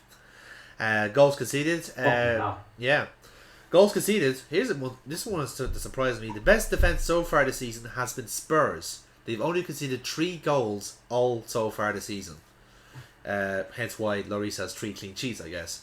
Everton are second best. They've only conceded 5 goals this season. Whilst the worst, oh boy, West Ham have been the worst. They've conceded 17, while Stoke have been one behind them with 16. So for as many goals effectively that Liverpool and Man City have scored this season, West Ham have conceded, which is quite concerning if you're a West Ham fan. Or maybe not. Maybe you're just too busy assaulting, away fans and giving out about the new stadium and how shit it is. And how you can't be stopped from assaulting other fans. No, that's definitely fine. Look at this! Look at this place is a fucking shambles. It got right into the family enclosure. Look! I'm kicking kids around. Nobody's stopping me. Fucking stewards don't know what they're doing. Where's the fucking police, mate? Where's the police? I'm after knifing 3 people out here already. Where's the police? Look, it broke me knife and everything. Who's gonna fucking pay for that? It's fucking Boris Johnson. It's all his fault. So cheap knives, can't get them like he used to. Fucking good old days. Fucking get out there. So, have you anything to throw in, Neil, before we wrap up? I do not. Well, there we go then. That's the podcast done for this week. We were able to talk about matches that were all draws for more or less 2 hours, Neil. I don't know how we can do it every single week. We better not be fucking doing it every single fucking week, otherwise then I'm quitting. Yeah. That's it. It's like, hey, welcome to week 14 of the football podcast. As you can see, they're all 0-all draws again, so let's get right to it. Yeah, and just put up a fucking looping gif of a tumbleweed endlessly falling down a fucking... That's pretty much it. Yeah, that's it. That's it. We're done. We're out.